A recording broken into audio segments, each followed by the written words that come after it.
Welcome back, everyone. It's another BRAP. We were live last night. If you get a chance to check out last night's show, please do. Great conversation last night. We had Nib on, Game Logic, and David Faulkner, Falky, as he's known on social media. Falky is a financial analyst by trade and subject matter expert. And so we had him on to discuss the PlayStation financials. But we wanted to do this rant this evening, and apologize that I'm late here, about 7 minutes behind, or actually 12 minutes behind starting the show. Got back late this evening from basketball practice, but nevertheless, really do appreciate everyone joining us for this BRAP rant. Haven't done a BRAP rant in some time, actually. It's been a month or so since the last rant. Game Logic is going to join us here. I see Game Logic in the chat. Game Logic is going to be joining us here shortly. I'm sure he's setting up, getting his pastor robe on as we open up the congregation this evening, because it is time to preach. It is time to serenade. Maybe not serenade. It's not the right word, I think, for the church, but it is time to, definitely not serenade.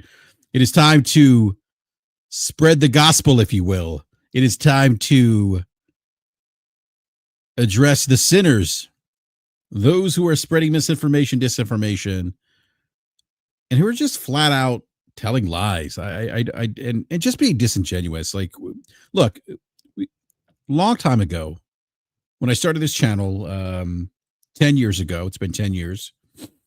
I started this channel because I wanted to do something different. I felt like at the time there's a lot of Xbox channels at the time that were very pro Xbox, and a lot of the conversation on those podcasts, not all, but many of the Xbox podcasts at the time were centered around media bias. The media is mistreating Xbox. What Xbox is doing is the future. Sony's lagging behind. ESRAM is going to make up the power difference. Cloud's going to make up the power difference. This is all during the Xbox One generation, of course. When Xbox finally untethers the Kinect, it will free up more memory for developers to use. That will help the Xbox One in getting better resolution. And then it was Game Pass, which I thought was a great idea at the time. It was Xbox doing all these things that were the future. And look, in the 10 years that I've been here, it's pretty much been the same thing. It's a consistent rehash. And look, I know a lot of people say, "Oh, it's because you hate Xbox." No, I don't hate Xbox. Actually, I love the Xbox platform. That's why I was so disappointed over the announcement of Halo coming to PlayStation 5, because that was it. That is if that doesn't tell you that is the final nail in the coffin for Xbox. The Xbox as we knew it, the console that I grew up loving. I say grew up loving, but I was growing up when I bought into the first Xbox and when I became an Xbox Live beta tester. The Xbox that I loved is gone. It's dead. It's done. There is no console war anymore. We could argue that there's ecosystem wars, but the console war is done. It's dead. It's over with. They took Xbox out to the back of the shed and they shot it. And Phil Spencer's the one to pull the trigger. I want to welcome to the show Pastor Game Logic. What's going on, Logic? Oh, you got the Reggie profile today. Yeah, because I think Reggie would agree with us, given that he ran, a successful business on the strength of the things that we need to talk about tonight. So, felt appropriate. Yeah, no, 110%. And I kind of gave everyone the precursor of some of the things we'll be discussing tonight. But, it's interesting, Logic. After the Steam announcement, right? Yeah, I mean, Jesus. I don't even know where to begin. It is amazing to me that after the Steam announcement, that there are Xbox influencers, quote unquote journalists, Jez Corden being one of them, just blurting out these things, right? Like, oh, the market's fragmented. It's fragmented. Therefore, multiplat's the way to go. Like, what? Like, how? Why are we doing this again? Why are we taking Microsoft's Xbox pivot because of the issues that they've had? They're the only ones that are struggling in the console space. Here Down Under says, finally, a safe space. Yes, this is indeed a safe space. My point is this, is that they're the only ones that have struggled. They're not selling hardware. And in that model, in that console space, you need to sell hardware to sell software. If you can't sell hardware, you're not going to sell software. And then when you introduce Xbox Game Pass, you give people reasons not to buy software. And where's the money made in the storefront? Off software sales. It's pretty simple. And they didn't do well. They actually are selling worse than the Xbox One generation now, which is, everyone would agree, which is Microsoft's worst Xbox generation. But I don't know. What do I know? But Logic, so I think we're here this evening in the congregation to dispel some of the narratives that we're seeing again by content creators, pundits, influencers, quote unquote journalists. Yeah, I don't know. I don't know how much, like I don't understand why you see things happen. You see things happen that tell you the glory, right? But yet you refuse to believe, even though it hath been presented to your own eyes. So how many times do we have to gather and go over the NPD charts to see exclusives charting? How many times do we have to see Spider-Man pop onto the NPD charts in some incarnation? Spider-Man, Spider-Man 2, Miles Morales. To have influencers and content creators constantly saying on their podcast, nobody cares about Spider-Man, it's not selling. How many times do we have to see a game like Ghost of Yotai chart with only like 3 days on sale in the retail reporting month, popping to number 18 of total game sales, granted in the US or North America or whatever, popping on to number 18 in the most sold games? When the game came out in October, there's 9-10 months of games that have come before it that have been on sale. To then constantly have to come back to having this dialogue about people asserting that exclusives don't matter and nobody wants them and they're not important. I don't understand how we take a moment in time in gaming history when the Steam machine is announced and there are content creators and influencers who choose that moment to, rather than glorify that, yet here comes yet another access point, another means, another way to access gaming content, and for them to seize on that moment to politic this topic of exclusives, which is only and always ever about PlayStation exclusives. Like, literally in the course of these blurbs that have come out, it's been Nintendo exclusives are fine, but the PlayStation exclusives are the ones that we have to denigrate. Like, I don't understand it. And I don't understand the decoupling in its entirety from anything objective for that thesis to be based on, for it to be easily decoupled. Like, Sony has, the entire month that the Xbox content creators and the Xbox fans have been making up stories out of urban mythology, out of SIE Rex, out of like wild extrapolations of sales data, off of CSS files,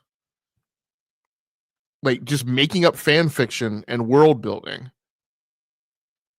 And that entire time, Sony has reiterated over and over and over and over again.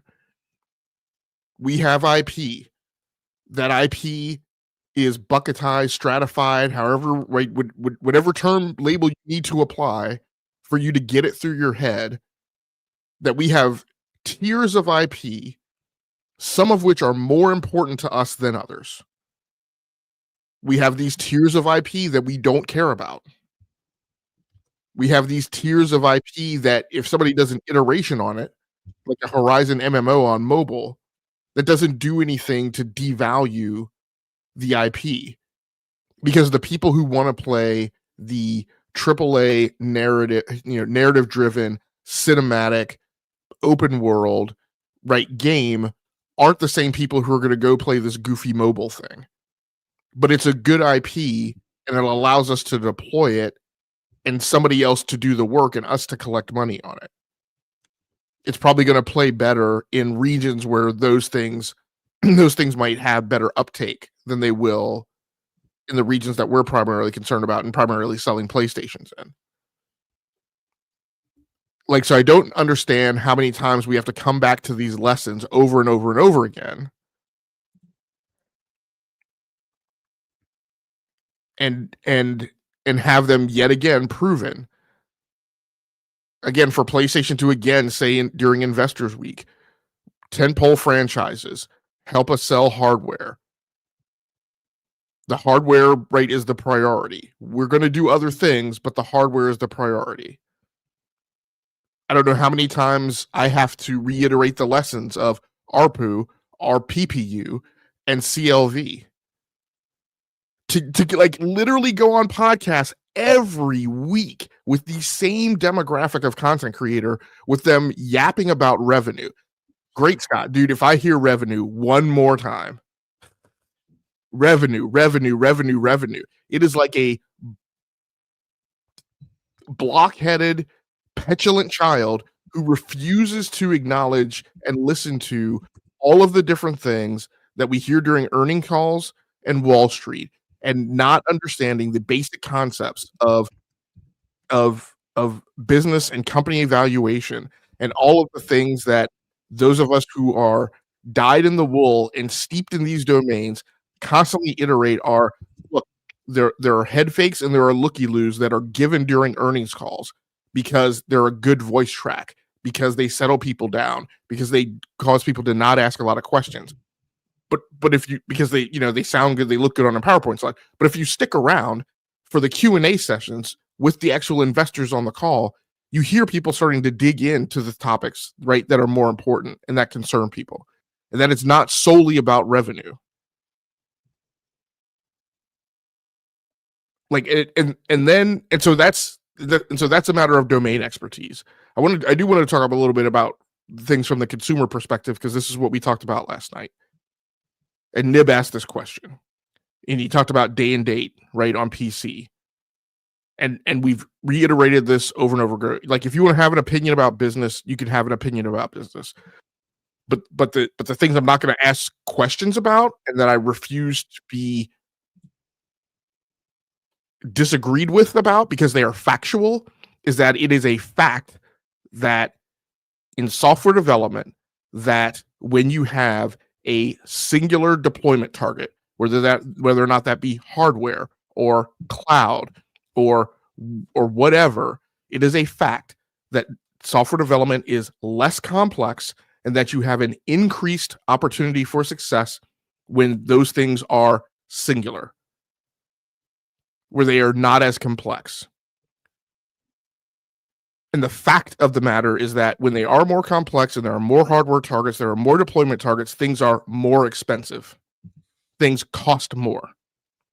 So if you have a $60-70 million budget for Ghost of Yotai, and when it deploys on PlayStation 5 solely, then in order to deploy that software to multiple hardware targets, it will be more expensive. You want to do it in the same timeline, it will be more expensive and more complex. That increases risks. Risk is quantified. There is a whole discipline associated with it for anybody who has spent 5 minutes being educated about program management and software engineering. When those risks go up, the probability that those risks will be realized increases. And that is what makes the opportunity for success less, quantifiably so. That is mathematically true.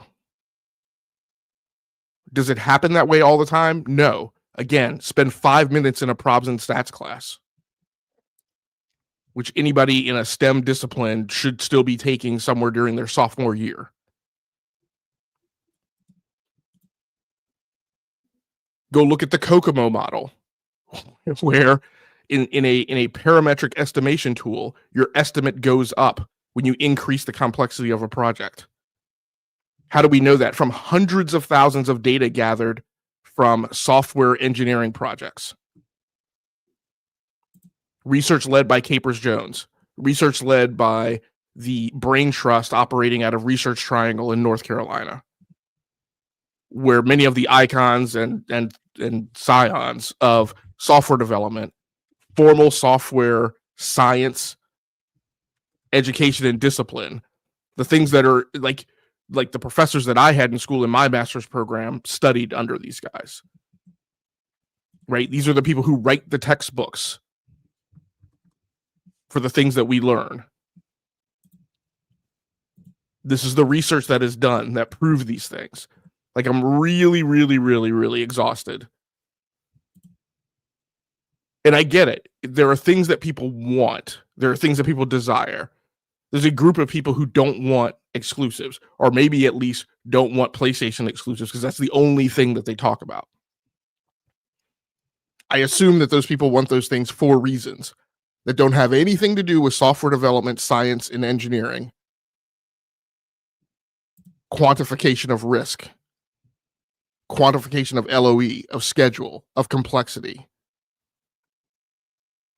But that's not the conversation that is had in realms where discussions are objective. Those are conversations driven by emotion. And we don't do that here. From the consumer side, as I mentioned last night, I have a desire. It doesn't have to be every game, but I do want some games, right, present in the market that are coded as close to the metal as they possibly can, that are, from a project execution perspective, from a technical perspective, architected so that, and designed, and then implemented so that they wring every ounce of strength and capability out of the hardware that I have spent $500 for in their delivery. I want that. I like high quality things. I don't go to the opera when I can't get good seats. When I buy the iPhone, I buy the Pro Max. I don't buy the base level iPhone. I don't have time to be bothered. I like high quality things. Some of us in the market like those high quality things. Those are things we want. Please stop customer shaming, consumer shaming gamers that exist in this society who have a right to have the wants and desires that they do, just as much as some of you guys simply want low cost of access. It is absolutely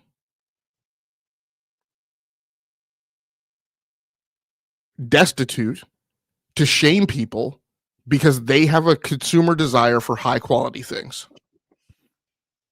You don't. That's fine. You want a bargain. You want a deal. You want to drive 15 miles to the other side of town to get gas because it's 5 cents less than the gas station around the corner. That's your choice. I feel judged. What you're going to get called out for is you're going to get called out for trying to shame the person who has a busy life, who's trying to take care of kids, who has other things to do. It doesn't have to be time to be bothered by driving 15 miles across town. And what you're going to get called out for is maybe you don't want to spend the money, right, on a new car, but your neighbor does. That's your neighbor's business. If they perceive that car is of high quality, then it's fine for them to go do it. What you're going to get called out for is you're going to get called out for trying to shame somebody because they buy a Mercedes-Benz or they buy a BMW and you don't want to. That's okay. But literally stop shaming demographics of a market where we're all participating. We're all spending money.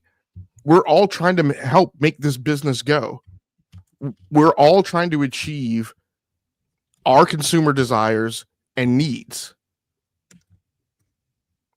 And so stop telling people that because they like high quality things, the only reason that they don't agree with your opinion is because they're in their feelings.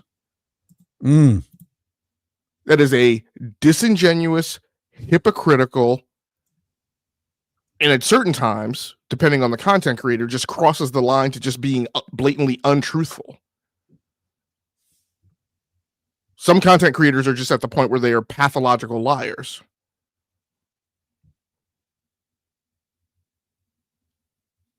And it crosses the line to being disgusting. Like I'm tired of it. Like you leverage a thesis that's literally not based on anything. And we have some content creators who just like have zero care for being held accountable. Right? They're at the point where Xbox is supposed to be their beat, but they've been incorrect multiple times about what Xbox was doing because Xbox didn't tell them what they were actually doing. And now they're throwing out assertions about what PlayStation is doing when you couldn't get it right about the brand on your own beat. And now you're throwing out things about the other brand as if that's supposed to be credible. Like the throwing darts at a board and then saying I called it when one dart hits. Like again, that should be over. And this is not the content creator I'm talking about. Again, I know that we have tattletales in our chat who run off, right, to tell the Amway pyramid that Game Logic was talking about them. This is not the content creator I'm talking about. For you guys who need to go be snitches. Even though this is a content creator that the other content creator was one that I wrote a refutement, right, of their concept. Not for their benefit, but for the benefit of people seeking the truth who will read it.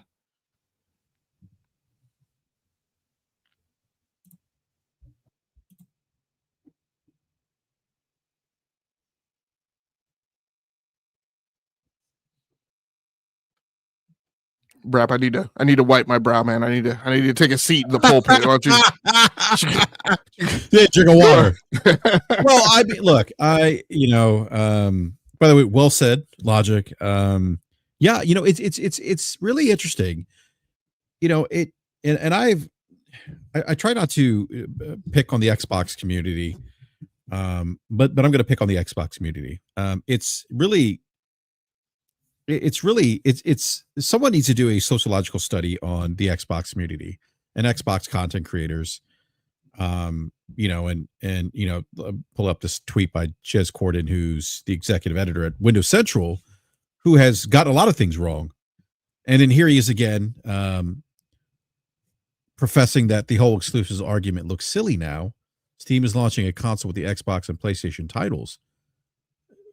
How are we arriving that exclusives are silly? I mean, like you said this before, Logic. Like here we are again, and we're discussing that exclusives and product differentiation.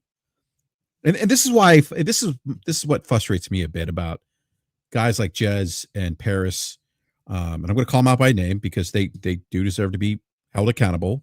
We should hold content creators accountable. That they say these things that aren't necessarily true, that somehow it's a silly argument, and they do it for their own benefit, their own, whether it's to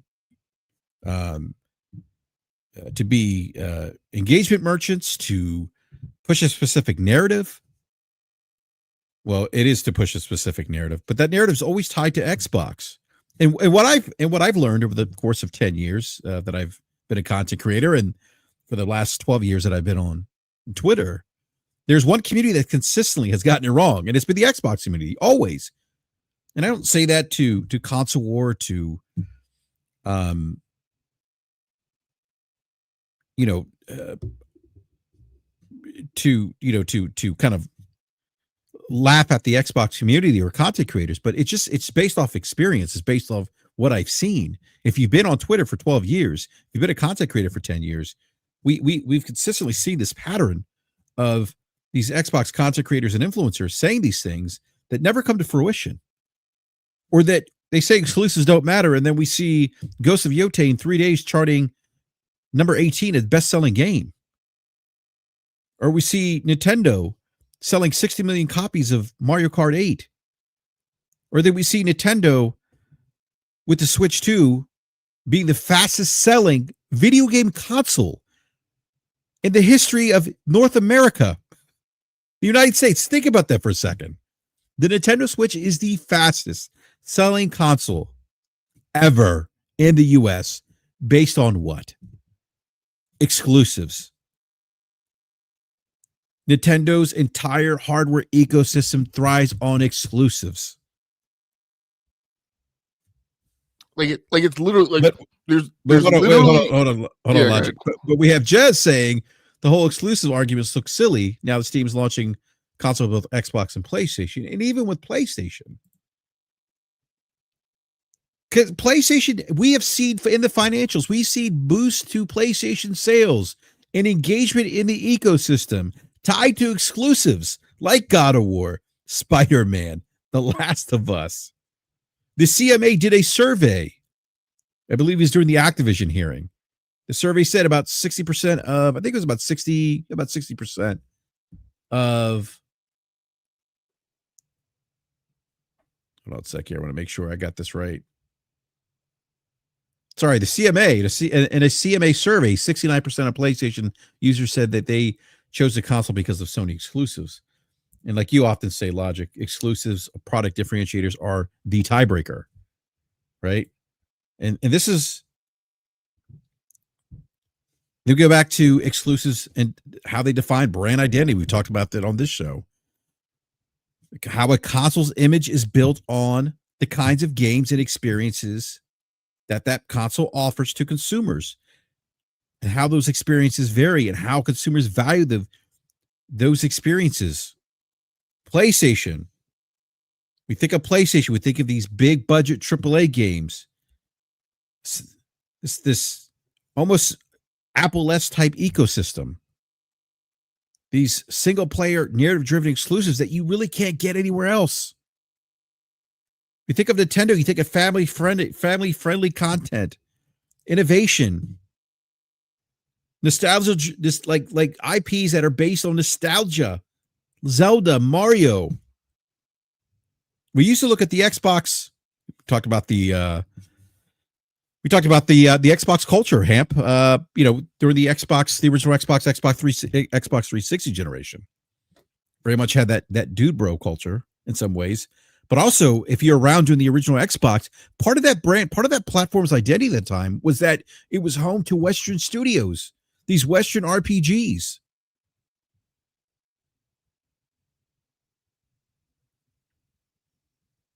And I think we've said this on this show a million times, Logic, that without exclusive content, these consoles just become interchangeable.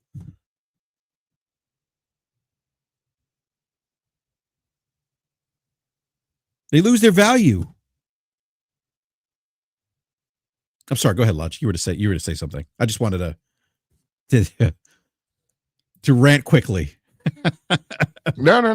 Yeah, I should interrupt you. No, no, I was just gonna punctuate your statement with like literally there's an argument which I would have to entertain because I could understand the perspective. There is an argument that exclusives is the only thing Nintendo offers, right? Their hardware is underpowered. There's an argument that their hardware is underpowered in comparison to other consoles.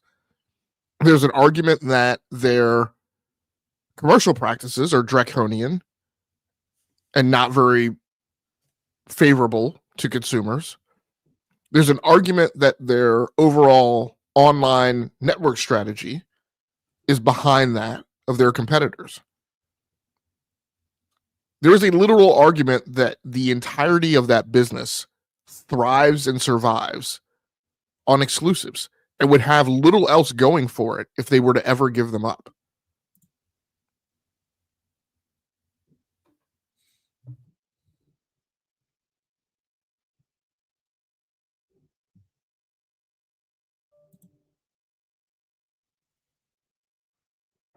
And somebody in the chat pointed out, I mean, and it's really good because I often don't think about it because I don't play it.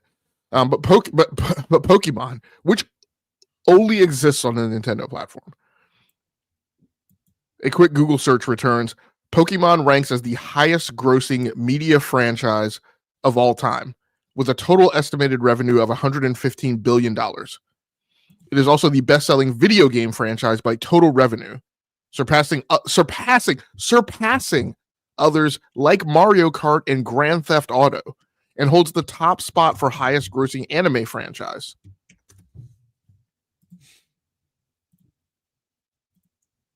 No, Pokemon should live on every platform. It would generate more revenue.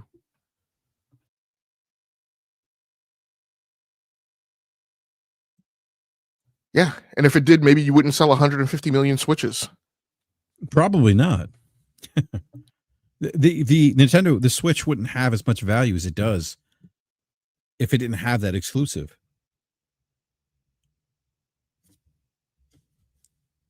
You know, again, Logic, like we don't have these conversations about other consumer products where product differentiation and exclusives drive consumer spending habits, drive consumers to an ecosystem. We don't have those conversations. I don't see them. We don't look at fast food chains and say, well, you know, Big Mac should be everywhere. We don't say that. We don't sit there and say, oh, the Air Jordan brand should be everywhere. Or Nike selling shoes based on popular sports figures is antiquated, that it doesn't matter. Like we don't do that. And we only do it, and it's only one subset of the community or content creators that do this. It's the Xbox ones. And they're doing it, frankly, because their brand lost the console war. That's the only thing that makes sense for me. That's the only thing that makes sense to me as to why they continue pushing these false narratives. Because they so desperately want to prove that Microsoft didn't fail and that they are in fact right. And that's not to say that you can't enjoy the Xbox ecosystem. I subscribe to Xbox Game Pass PC or Game Pass PC. But I'm not going to make these wild claims like I think you said this earlier, Logic. People make these wild assertions in spite of actual data that says otherwise. I'm like, I'm not going to do that. Why would I do that? Let me grab the super chat here real quick. Andy Hart, $2 pound says exclusive sell hardware consoles. Absolutely. Now, I know someone in the live chat or someone later on is going to say, oh, it's not the end all be all. No, it's not the end all be all. It's not the only thing that sells game consoles. But as you say, Logic, it's the tiebreaker. And for some people, it is the one thing that drives him and keeps him in that ecosystem.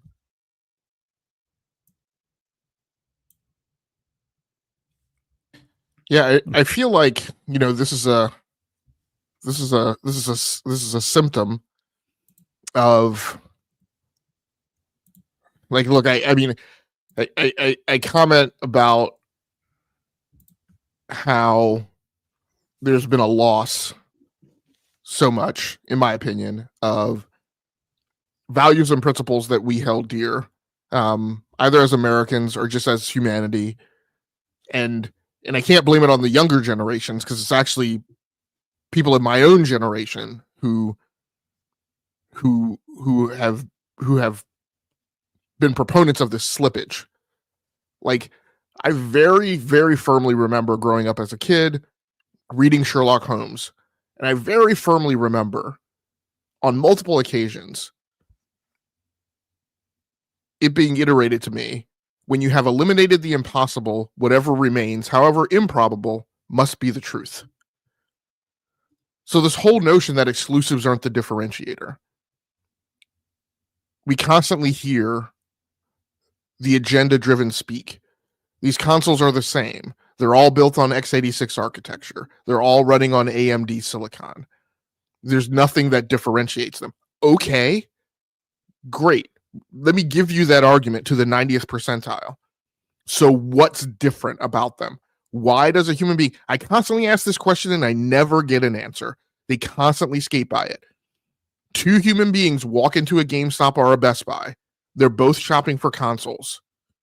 They have to make a choice. If everything about the consoles is the same, what are they making that decision on? And we're even talking about times when the consoles have been priced exactly the same. The weak answer I often get is, oh, well, people play where they want to, where their friends are. So you're telling me both of these people have friends who are all on PlayStation? That's just statistically improbable. Right? Well, there's a PlayStation Moses. He leads the people to the promised land, Logic. So I'm like, Xbox has lots of value props going for it. They have Game Pass. They have huge IPs. Which is its own exclusive and product differentiator, by the way. Exactly. You can't get Game Pass through Amazon. You can get tons of other subscription services through your Amazon Prime account. You can't get Game Pass on Steam. You can you can subscribe to EA Play, right? And you play on Steam. You can subscribe to those subscription services on consoles. You can't subscribe to Game Pass on any other console. This is the part that fucking kills me. You're talking about product differentiation. They're saying exclusives don't matter. And I know they probably mean like gaming exclusives, which I still call bullshit because they clearly do matter. But the point is product differentiation, right? Or differentiators, right?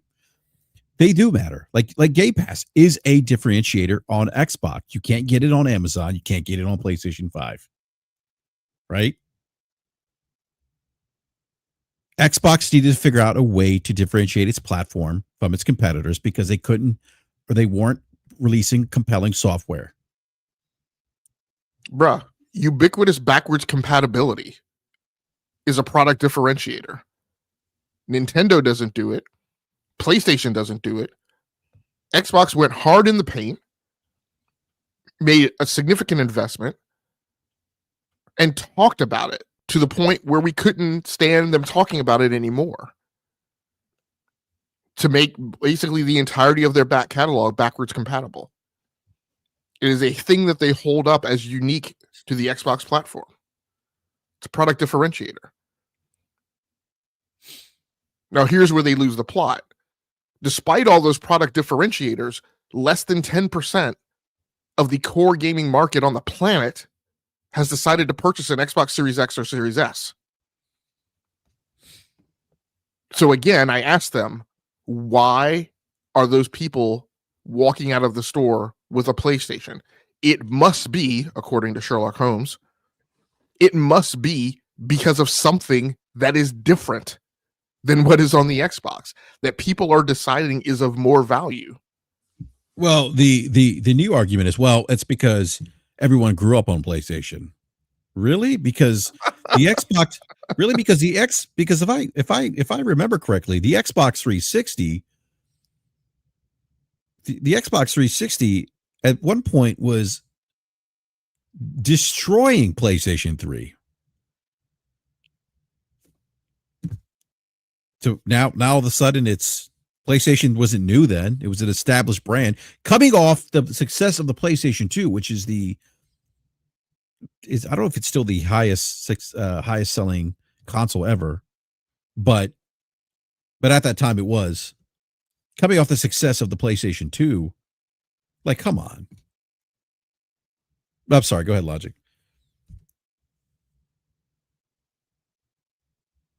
No, and I mean, and again, we go back to one of the core tenets of this show. We really need to start writing these down as commandments, right?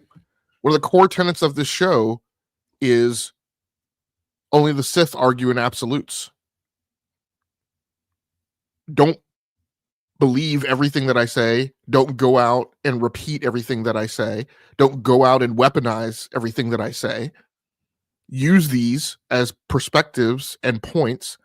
Go do the research and arrive at your own conclusion. But my main point is this, is that when we say these things on the show, we don't say, and you can't argue with us.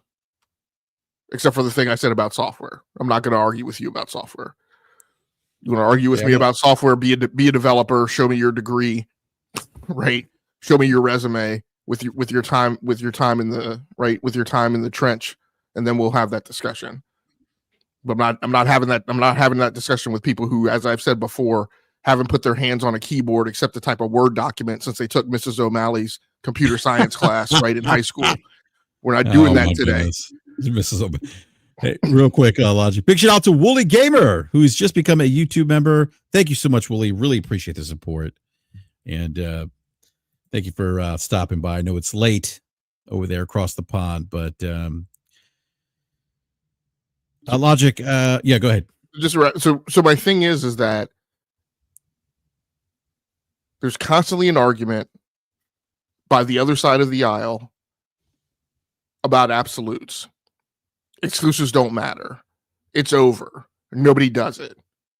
Not only is that factually incorrect, but from a philosophical standpoint, what we should all be supporting is that there's room in the market for multiple businesses to take multiple vectors, and they need not all be the same. And in fact, if they were all the same, quite frankly, number one, that would start to look like collusion, which is what happened in the GPU market. For people who have bad memories and can't remember that when we had S3, Diamond, right, into these other Voodoo. Yeah, and yes, I'm intermixing like AIB vendors, right, in actual GPU designers. But when we had more competition in the GPU space, and then it drew down to where it was just ATI and NVIDIA, right, before the AMD acquisition, that it was very, very funny and very, very suspect that all GPU prices started to look alike and the same. And there were allegations of collusion between ATI and NVIDIA, right? But at the end of the day, I'm just going to chalk it up to there being less competition. We should be praising competition. We should be praising the fact that there are different business models. We should stop this running around and asserting that everyone needs to do the same thing, because that is actually a thing that dilutes and removes value to consumers. That's anti-consumer. And it drives things toward being commodities where the only differentiation is price. And where do we see that right now? Pork bellies. Outside of pork belly. We see that on mobile. I said this the other night. You guys, the Xbox guys, are arguing against their own self-interest. Everything needs to be homogenous. Everything needs to be the same. This is the future. It's not the future. It's the future for Xbox, and that's great for Xbox. And you're right, logically, we should be celebrating the fact that Nintendo, that Xbox, that PlayStation, that Steam, they're all doing something a bit different, and that's okay. We should be championing those things. If we really love gaming, we should be championing those things, not making these arguments and not gaslighting people by saying, taking fandom and feelings out of the discussion, which I'm going to get into here, Logic, by the way, because I've got some issues with this particular tweet. Because I do believe we need better dialogue, conversation from content creators and influencers like Paris. But yeah, I mean, like, why, like everything being the same, to your point, Logic, is at that point it becomes a commodity. Like I don't want console gaming, PC gaming to be a commodity. We see that in the mobile space. The race to the bottom in mobile games used to be like $15 on mobile. You can't release a game for $15 on mobile now. You'll get killed.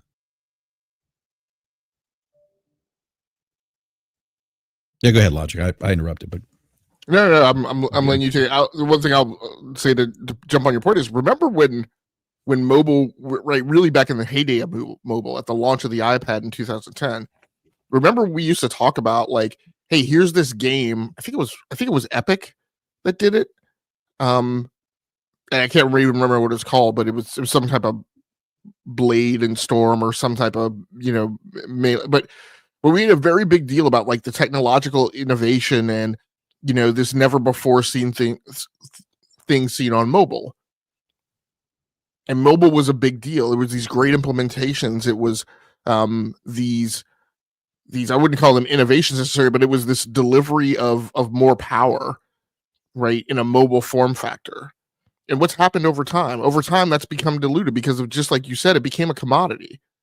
Because the mobile crowd doesn't care about those product differentiators.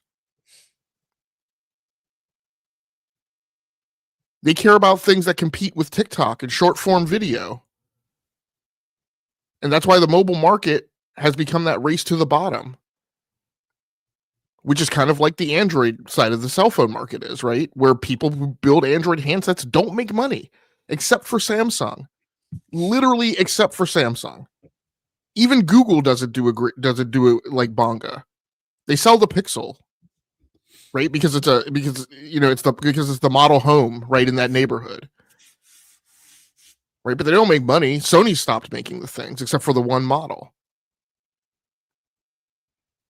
Right, so the differentiations got diluted. People didn't care. People only cared about low cost of access, and that's why there's crap tons of Android handsets that, that quite frankly aren't very well, but they're cheap.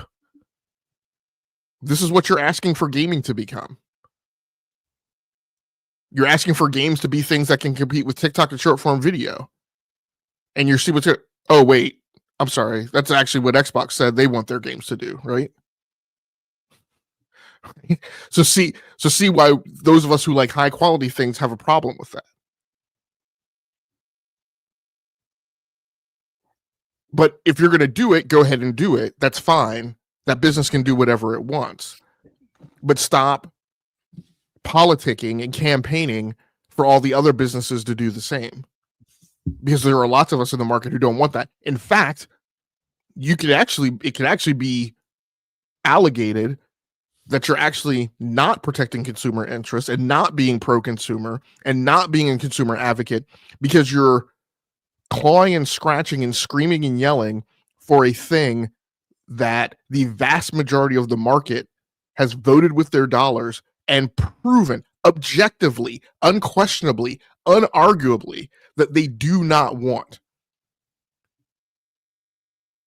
But yet some of these content creators come out here every day and assert that the things that they want is what the market is asking for, when that is not the case. When that is a falsification. When they are being Pharisees going out here holding themselves holier than thou while shaming the people who are actually doing the things, showing the consumer behavior that's opposite from what they're saying is true.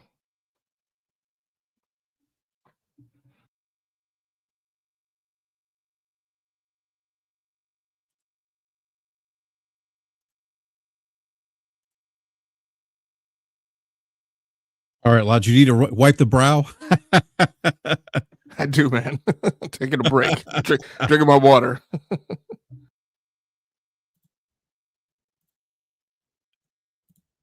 I think with the I think there's a level of responsibility that influencers have, right?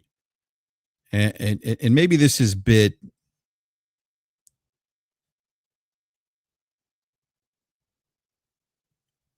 wishful thinking on my part, but I do think that influencers like Paris in this case should be facilitators of good dialogue.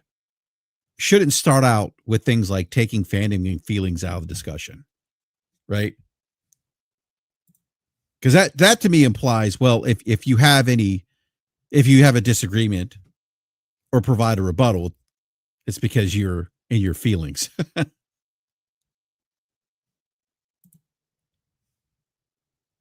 This conversation isn't about feelings.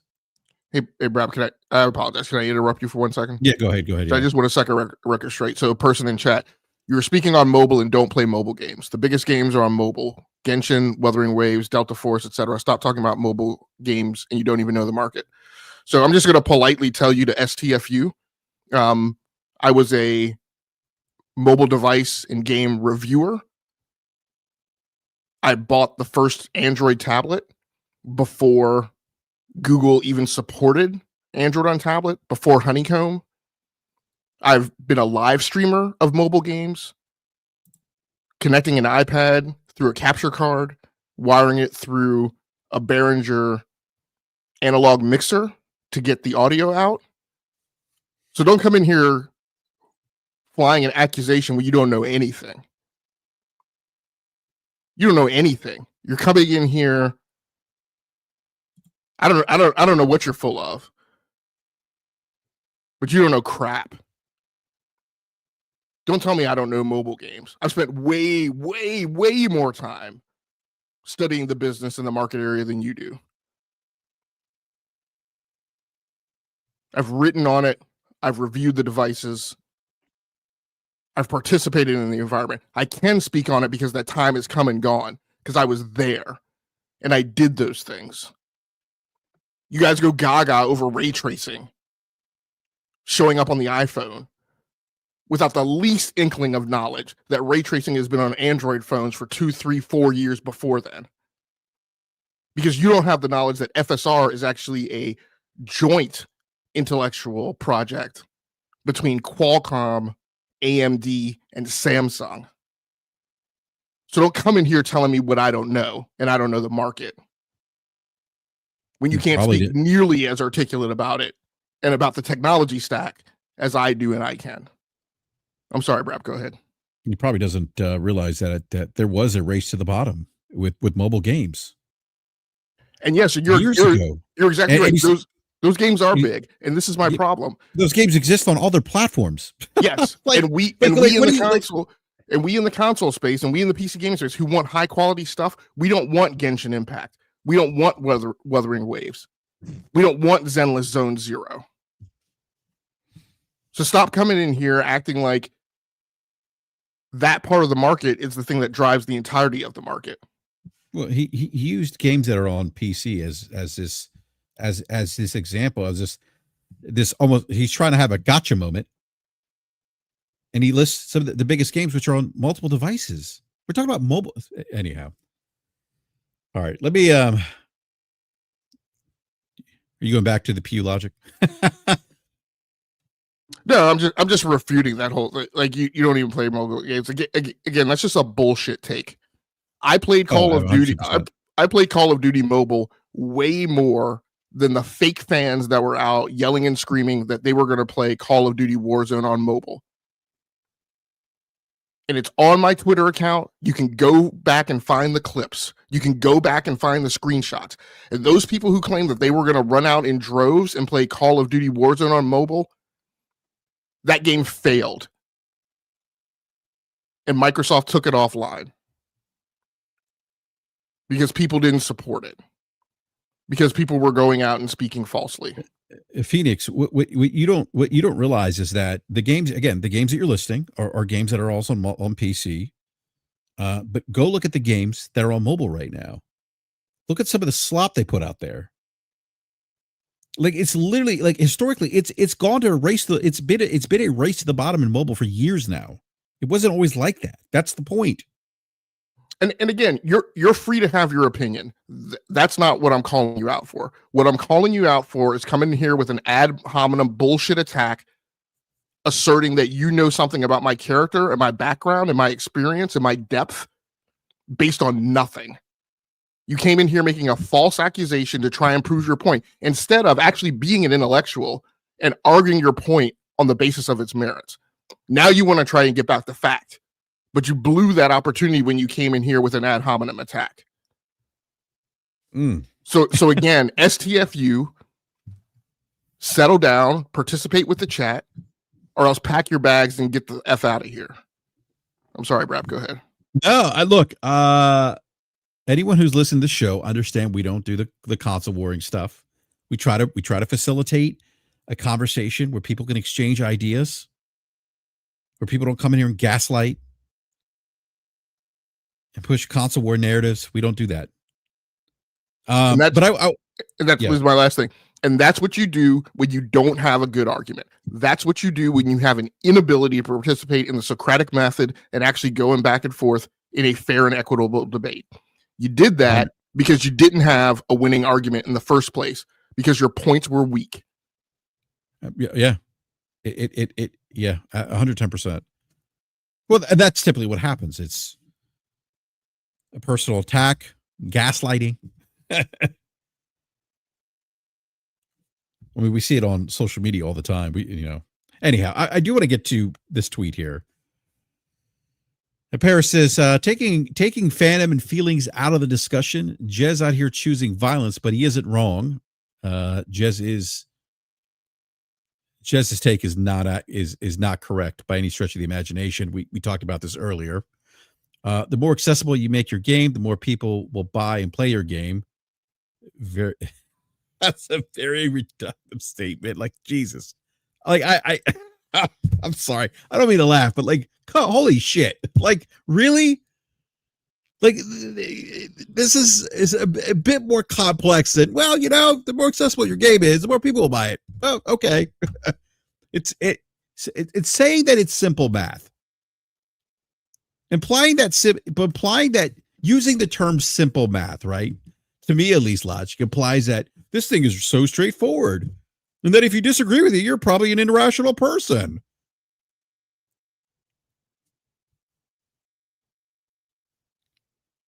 Yeah, Like, there's nothing neutral about this analysis here that he's presenting. It's simple math. It's not simple math. We've talked about this on the show. And this is the pet peeve I have with content creators like this. You have a lot of influence. Use it for good. Use it to drive good conversations. Like some of you guys go out here. Oh, I talk to developers. Do you really? I'm starting to question that, because I've talked to developers recently. I've talked to people in the industry recently. And actually, because of the work that I do, I've talked to some developers at very big studios recently. And I've said, hey, what do you think about this thing about exclusivity? And they look at me like they're not going anywhere. They read some of these things and they're like, what? Like, what's happening? But again, this is the thing, logic, that I think bugs me the most, is that you have influencers who have a large following, right? Who people go to for information. And instead we get shit like this. It's simple math. And it gets better, by the way, with this particular tweet, which is very disappointing. Taking fandoms and feelings out of the discussion. It's simple math. It's not simple math. And I think framing it like that is I think that it is framed in that way to, I think, honestly, logic, to ambush someone who challenges that. Right? Because logically, we all would agree, well, simple math. Yeah, math makes sense, right? 2 + 2 is 4. And if you're arguing against 2 + 2 being 4, then something's wrong with you. The problem is that the idea that making your game more accessible to more people, that they will buy and play your game, that's simple math. It's not simple math. We talked about it on this show a million times. Like, accessibility does not automatically equal more sales. How many third-party games do we see that are released that fail?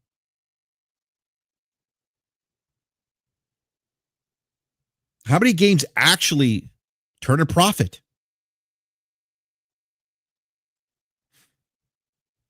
I mean, you look at Kingdom Come Deliverance 2.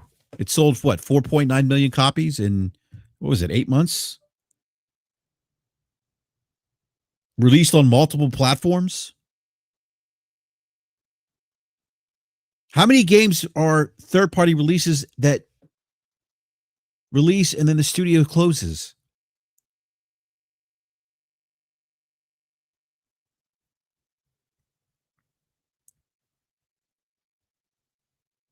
And let's not take off the table the fact that, that porting games to PC, Switch, Xbox, PS5, Switch 2 is expensive. I know you've talked a lot about this, Logic, that it's not a zero lift, it's additional cost. So no, it's not simple math. When you have to take into account that there's probably additional QA pipelines, you're optimizing for different hardware. You probably, I would imagine, Logic, you probably are hiring even more developers, right? Larger teams. I would imagine there's probably some costs associated with marketing your game on Nintendo, Xbox, and PlayStation.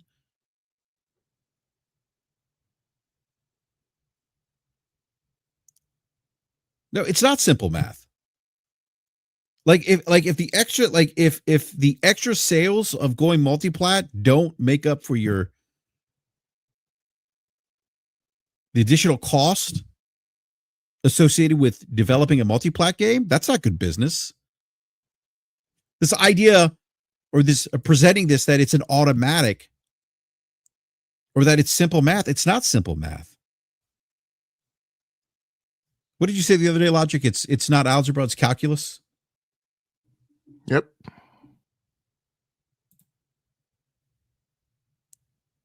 I mean, Logic, let me ask you a question, because you've done software development, right? Is it simple math when you're developing for multiple platforms? No, it's not. Nothing in software development is simple math, right? I mean, from a project management and execution standpoint, there are tools, there are thumb rules, there are disciplines, but those things are incredibly complex. Again, I didn't spend 2.5 years in grad school learning those things, right? Because they were easy. Because you could teach them to a high school graduate walking in off the street.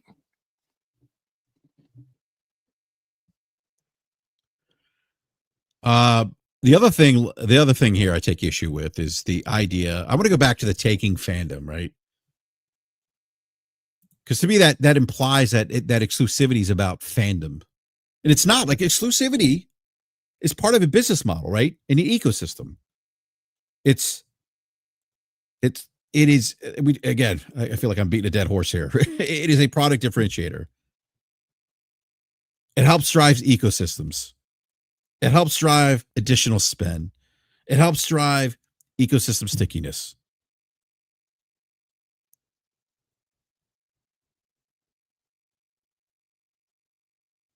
And for these ecosystems, these exclusives serve to maximize long-term revenue. I know you don't want to hear the word revenue, Logic, but you talk about like that long-term tail, right? The what is it? The acronym that about consumer lifetime value, CLV. Yeah, CLV. I mean, these things are in place to drive CLV, right? And that we need to understand something, that like when these people are saying these things and speaking of a business model as fandom, it's disingenuous. It's not fandom, it's a business model.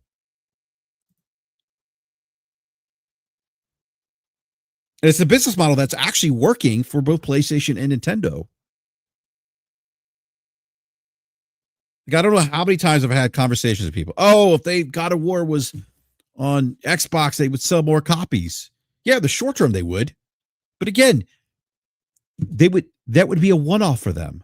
They wouldn't be able to monetize that consumer anymore because that person exists outside the ecosystem.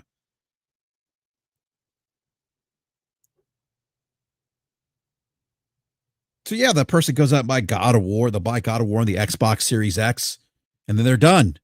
Well, the person buying God of War on PlayStation is, guess what they're doing? They're not only are they buying God of War, Sony keeps 100% of that cut from their digital storefront.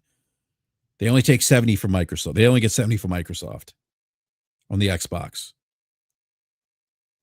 So PlayStation also gets to sell that person a DualSense Edge,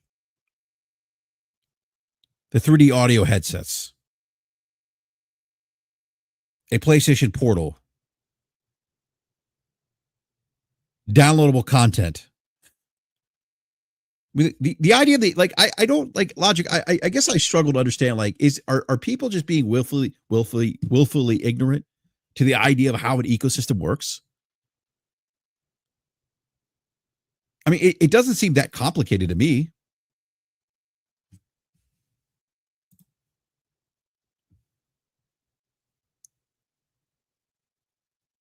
And again, the idea that,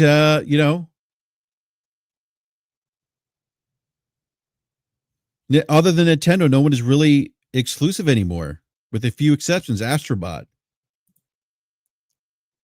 That's actually not true. Astrobot, Demon Soul remake. There is exclusivity. There is platform exclusivity in the console space, meaning that, yeah, while God of War might be on PC, it's not on Xbox, it's not on Nintendo Switch. It's not on a competitor's platform. There's regional exclusivity, there is timed exclusivity. Those things are still exclusive. Those things still drive value for the platform, for the ecosystem.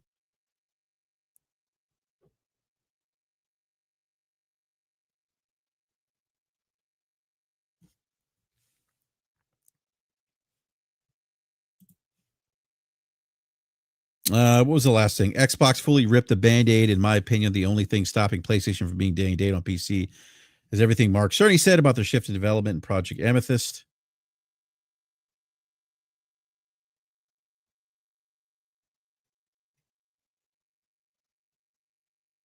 I'll have to go back and pull the string on Amethyst, but I think Amethyst has to do more with let me look this up again, Logic.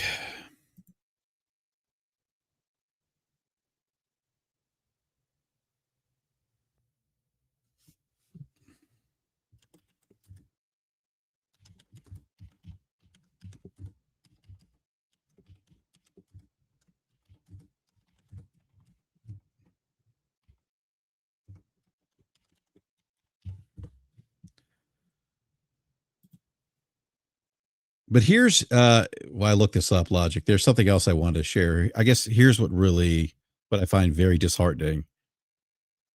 I'm going to go back to the taking fandom and feelings out of the discussion. Oh, the silly arguments, console wars is at an end. Yeah, console wars are over. Xbox has bowed out of the console race, the console space, because they weren't successful. They have pivoted their business model. They're now a platform agnostic third-party publisher that has legacy hardware. They're probably exiting. Again, I've said this before. I think they have shown you their hand with the ROG Ally X. That is the route they're going with hardware, third-party OEM. I know you and I have disagreed about that, Logic, but I still think that's the case. We do agree. I'd simply say after another generation. Oh, you say after another, yeah, yeah.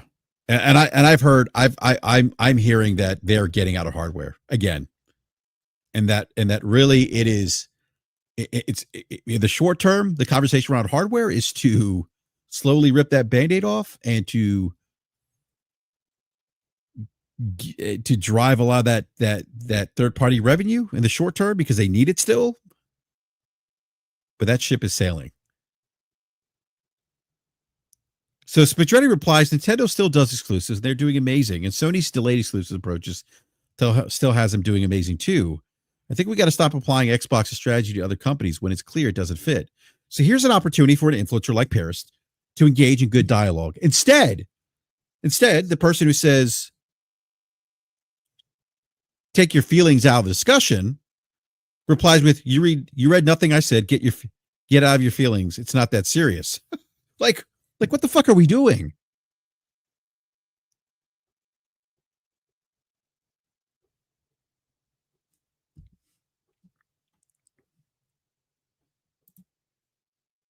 So, Logic, this is the issue that I have with some of the content creators like this, like Paris. Like, they have all this influence. They apparently talk to developers. They have some insight into the industry. And they're out here acting like rookies. They're not fostering good dialogue. They're doing, like you say, Logic, the hand-wavy bullshit. They're taking any nuance off the table. They're saying things like it's simple math. They're totally sidestepping that exclusivity is not not part of a fandom, if you. It's not fandom. It's a business model, as I said earlier. that accessibility does not automatically equal more sales, that it's not a simple calculus, it's not simple math, it's an added cost, it's expensive.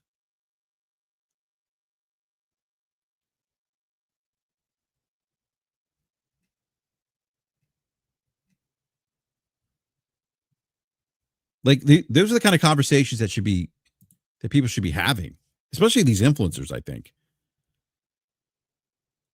Like really asking the question, the who, what, where, why.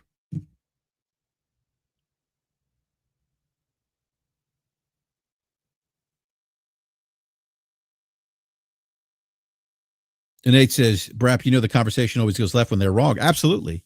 So instead of Paris engaging with Spigdretti and saying, hey, Spigdretti, that's okay. That's an interesting perspective, but here's what I think. It turns into get out of your feelings. It's dismissive. And at the very least, and that to me, Nate, shows me that he's probably a bit out of his depth. If that is his, if that's his response.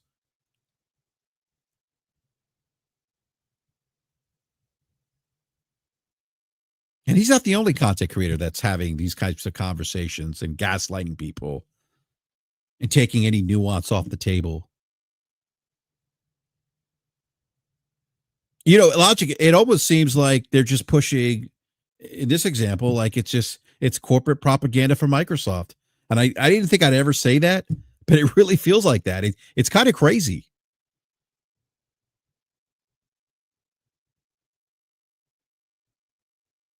It's like, hey, we got our talking points for the week. Let's go out here and push the narrative. It's extremely disingenuous.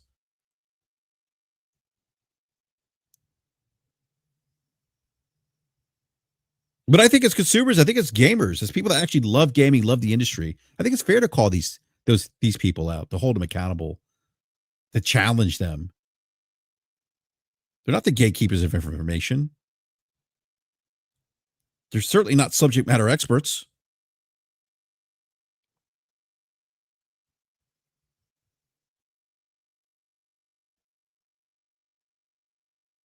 And I tell you, look, I've had conversations with Spigdretti, and we haven't. He's been on the show, and I haven't agreed with him on all things, but we have dialogue. We don't say to each other, "Get out of your feelings."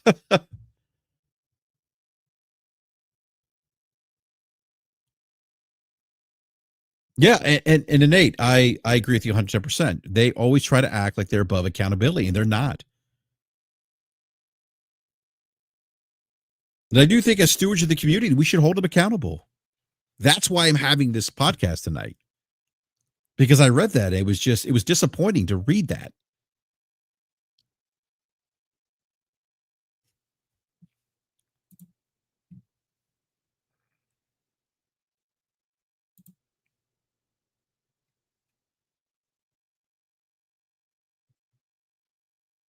And I saw the Gaming Ledger replied, so many holes in this argument. I'll just leave it at that. Yeah, there's a lot of holes in his argument.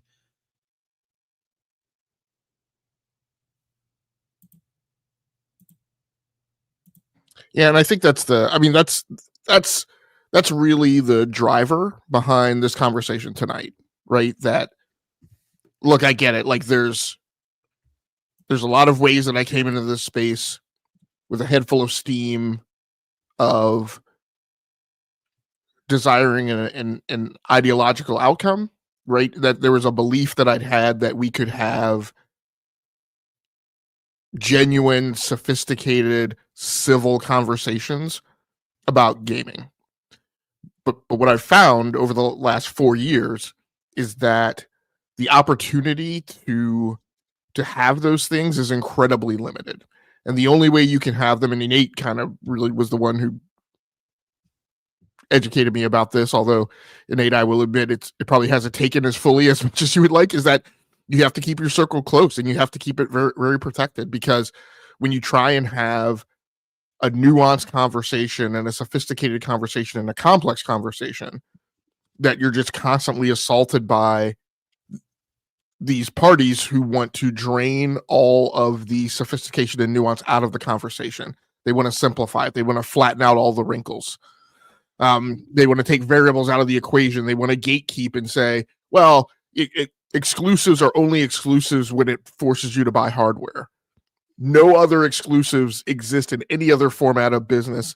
And if they do, they're non-applicable to this conversation. Right? Well, geez, that's convenient when the rules you erect, right, completely shift the conversation in your favor. But that's not actually how philosophical debates happen. Like if you're gonna, it's like a marriage. If you're gonna come and you're gonna have a conversation, you have to be willing to make yourself vulnerable. You have to be willing to allow your concepts to be questioned and to be challenged. And you can't take things off the table and say those don't matter. Say the only people who refute me are the people who are in their feelings about exclusives.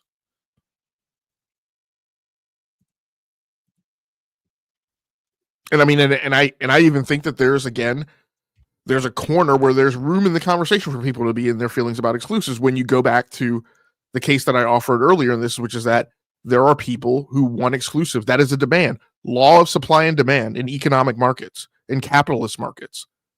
There is a demand for high quality products. There are high quality products that are derived out of the nature of coding for a singular specific bespoke hardware platform. There are, in fact, crazy as it may sound, hardware platforms that are specifically designed with specific capabilities for developers to take advantage of them. There are hardware platforms that are actually designed in a way that where they aren't meant for, to be generic, where they are incredibly specific, and they're meant to be coded to by people who become experts in that domain. It's kind of weird that we've taken a lot of the lessons that to me had become common knowledge, right? And like the common knowledge of like, hey, when a console deploys, it takes first of all, the first party are the people who are the subject matter experts on it, right? Because they've had the most time with it, because they've actually participated in the design of it. And that over the course of a console generation, that eventually good development teams become more and more experts, right, at rendering all of the capability of that platform. The games become better. Typically, as console generations have ended, we've gotten the best games from both first party and third party.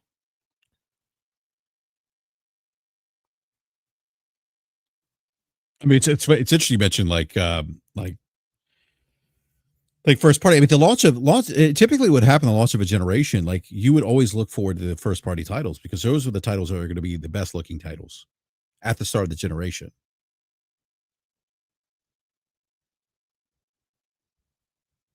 Although I think you did say we're no longer getting. Would you say we're no longer getting killer apps anymore during console launches? At launch, yeah.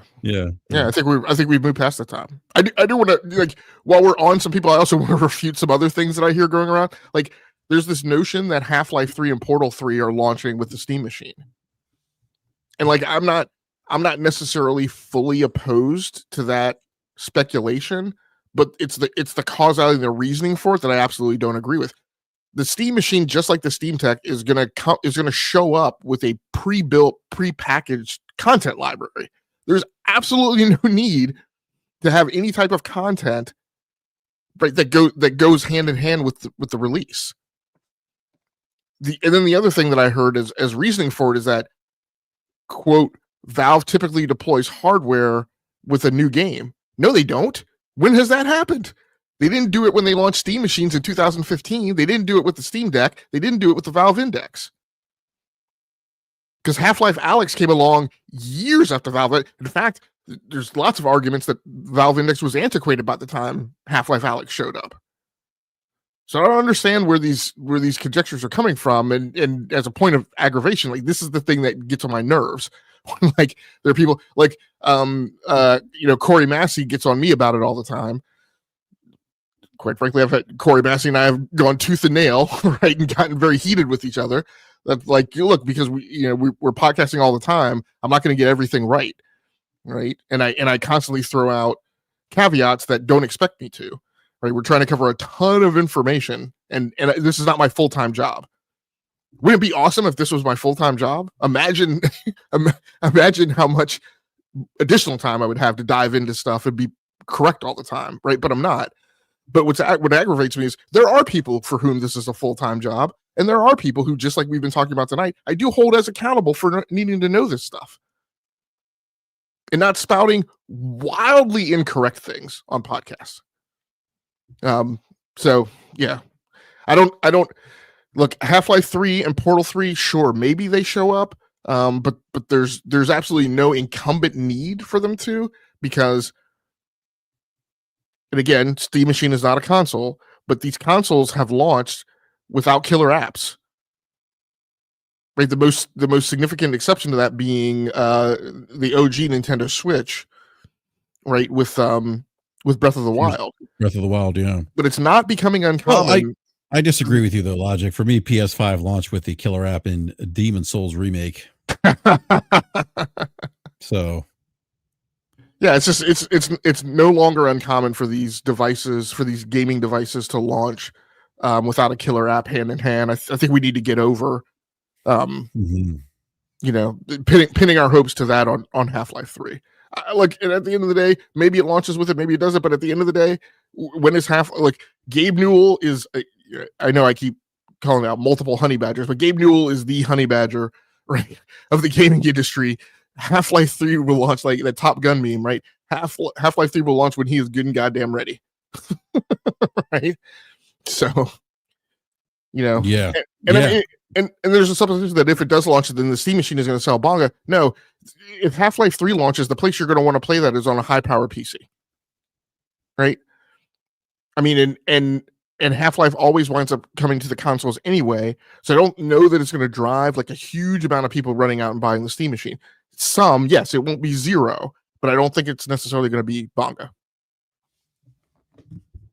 Yeah, I don't think it's going to sell gangbusters. I think it's, I think it's for a specific consumer, but I don't think it's going to sell gangbusters. And look, it's not going to go mass. I mean, I think the big thing too is this thing's not going to be sold at like a Best Buy. I don't think you'd be able to walk into a Best Buy, and be able to buy a Steam, the Steam Machine. So I don't think it's going to have that critical mass that you would like. Or have the eyes of the casual consumer that walks into Best Buy and sees this thing sitting there on the shelf. Like, that's just not going to happen with this device. Let me pay the bills here real quick, Logic, before we wrap up the show here. Sarah 21 with the $5 super chat says the Xbox creators have been lying so long it turned them into true believers. I don't disagree with that. I'm not saying not all Xbox creators, but there are some out there that have been lying for quite some time and have, bought into these narratives. Let's see. I will say one thing on that note that is true, whether or not you want to take that people are lying or not. What I will absolutely say, and I've said this to BRAP like in the last week or 2 weeks, is that the narratives have become so crisscrossy that I will absolutely say that they as a group have a very difficult time keeping their story straight. Right, because they were literally talking the other week about PlayStation launching their own PC launcher and making their games exclusive to that launcher after months and months of asserting, again as they are today, that games need to be everywhere. So why in the world would PlayStation take their games and put them somewhere with the least amount of visibility on PC? So I think they're just... What they need is they need a lore master, like LucasArts, and I think the Game of Thrones guys like have people who are dedicated, who are full time to like keep the history straight and keep the lore straight. I think the Xbox guys need that. They need lore masters so they can keep their narrative straight. It sounds like they do. The Cable Ledger with the $2 Canadian says Microsoft propaganda is really getting out of hand. I don't disagree. I think there's another super chat here. Oh, here we go. Sarah 21, the $5 super chat again says it's annoying that they say the console war's over. They don't stop warring and speaking without agendas. That's like actually a great point. I say the very same thing. All this assertion to stop talking about consoles and start talking about the games, but yet every time I turn around, they're going off about business models. Exactly. And then referring to business models as fandom. Like, come on. All right, Logic. Well, that's all I have for tonight, Logic. That's all I have.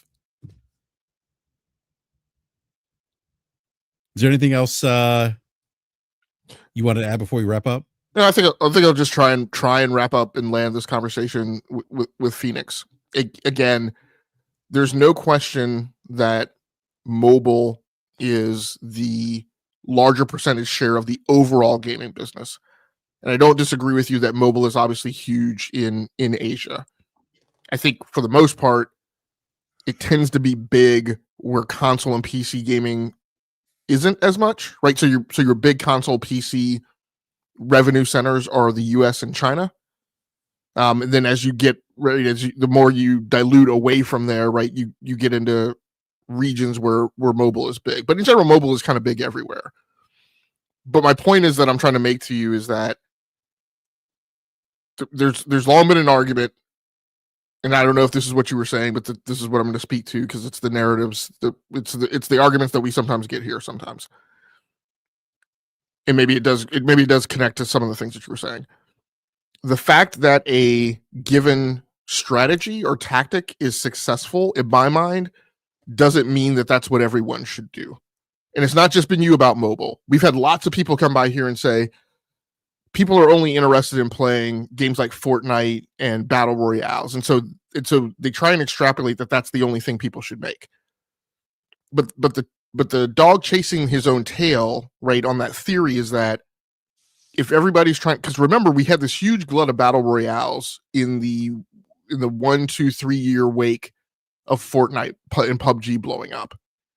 If you go back to all those shows, if you go back to Summer Game Fest, E3, I can't remember the name of the show, but the Future Game Show, right, the PC gaming show, so many of those developers came on the stage and said that they were doing a Battle Royale, and all of them tanked.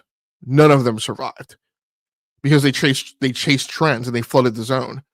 But the other problem that we talk about in any of these industries is that when you try and do the thing to directly compete with the things that are most successful, the problem you have is you're trying to pull the consumers away who have already invested in that thing. So I go back to your comment that, this one game makes $100 million a month. And what I said was, yes, but only 7 games generally, consistently make more than $100 million a month. And your statement was, "Will tell me a PC game that does that, all right, or a console game." I get that, but we also don't know that there's a demand model, a demand cycle that says the market would support a game to that extent. And the ones that are supported to that extent are already drawing that revenue. They're already sucking that oxygen out of the room. So I don't necessarily agree with you that, because it's successful here in these one instances and in a highly concentrated market, highly concentrated industry, that therefore that sets some template that everyone else has to go replicate. I think the fact of the matter is that is if everyone did that, they would wind up failing and they would wind up going out of business. So, but what it goes back to is that PC and console are a $95 billion plus business. Mobile is another, I can't remember exactly what are they at, 130 billion, 150 billion now? But my point is that, and BRAP says this all the time too, right? There's a highly stratified, highly dynamic intermix of paying consumers on the market who are all seeking to have their needs met by different means. And just because, right, the one model is successful or 2 models are successful or 3 models are successful, I don't necessarily know that means everybody needs to do it. Because quite frankly, there are other business models, other go-to-market strategies that prove that when you do something differentiated, that's an opportunity for you to break out because you're not the same as everyone else. And then we see multiple examples week after week after week after week of people trying to do the same thing and chase trends, and they wind up being unsuccessful. So yeah, mobile sucks a lot of air out of the room, but like I don't think people should walk away from a $95 billion plus business where there's still money to be made. Yeah, 95 billion is not chump change, by the way. It's not. No, that's a great point, Logic. It's a great point. See Corey Massey in the live chat. What's up, Corey? Do me a favor, everyone, please hit the like button. And if you're new to the show and you're looking for a show where we try to have, I think we do a pretty damn good job at having a more insightful conversation around video games, the video game industry. Subscribe, hit the bell notification. If you're already here, you've subscribed, you're part of the community, hit the like button. Come back, hang out with us next Wednesday at 9 p.m. Eastern time. I got to say, Logic, I've been, the last couple of weeks, I've been watching the chat. The chat's great. Everywhere the live chat's great. Some good conversations. When you first joined BRAP, I mean, you would see kind of the riffraff in the chat. And that seems to be gone now. Yeah, to go along with that, I want to give a few shout outs from some of the regulars who came through. So sorry we didn't get a chance to shout everybody out, but as Brad mentioned, Corey Massey, E-Nate holding it down, being the mod tonight. Joe Sama, Siriu, I know we mentioned one of your comments. Thrifty, and sometimes I miss you going by the aggressively average gamer, but thanks so much for stopping through, and everybody who came through the live chat tonight. My apologies if I overlooked anyone. I just grabbed like the few names that I saw most recently in the chat. Yeah, a big shout out to all the BRAP subscribers as well. I really appreciate the support there too. Thank you so much. But yeah, Logic, no, thank you again as always. Great conversation. I want to slip one more comment in because I want to try and end on gentlemanly terms. So because maybe some of my comments were taken the wrong way. So last thing, Phoenix, we are not here saying that the mobile gaming market is irrelevant. We are not here saying that all mobile games are bad. What we are saying is that the demands that are being met in the mobile market, in many cases, not all, but in many cases, are highly differentiated from the demands that are shown in the console and PC market. In that, while it's great that mobile is a gaming business, and it's great that there's crossover, right? It's great that there's the fact that there's Unity, which allows you to code for games for both mobile and PC console.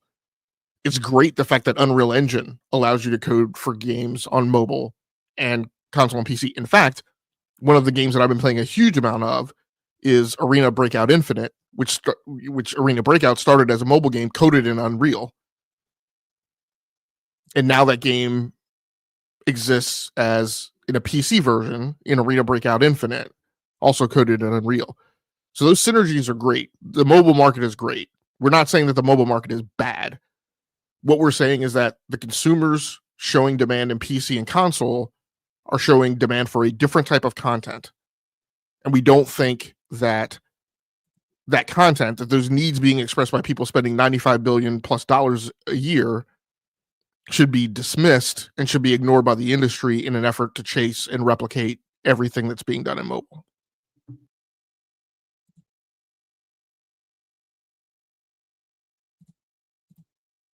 All right, Brad. I think I hopefully landed the plane right in a way that that was equitable and fair and not dismissive in case that was perceived. No, I think so. I also want to give a big shout out to, I know I mentioned a thank you to the BRAP members, but I want to rattle off the BRAP members here. Wooly Gamer just joined today. Lord Metroid, Josh Ayers, Homie One Kenobi, Hero Down Under, Nate Dogg. That is a great name, by the way. Oh yeah, exactly. That is Homie One Kenobi's awesome. That is a great name. Hero Down Under, Nate Dogg, Ghostface Killer, Warwana, Chris O'Hara, Valnor, Chrono Rig, Twisted Sid, Donnell Brown, the Raiders fan, AC and Slow-Mo Backslap. So thank you, BRAP members. Really appreciate the support as always. And look, again, if you like the content, we don't do the console warring stuff. We try to have we try to have an open conversation around gaming, one that's a bit more nuanced than what you probably see on YouTube these days. And look, everyone here loves video games. We all love video games, right? But we also love the industry. I think a lot of us are curious about the industry and how the industry works. So if you're, again, looking for that kind of content, those kind of conversations, you've come to the right place. And you're welcome to hang out here every Wednesday night at 9 p.m. Eastern time, the live chat. So on that note, I want to give thank you to everyone for watching live. Please do that YouTube thing. Hit the like button. If you're new, subscribe, hit the bell notification, and enjoy the weekend playing video games. And because there's a lot of great video games. I just rolled credits on Dispatch, and I'm gonna go back and play it again. It's great.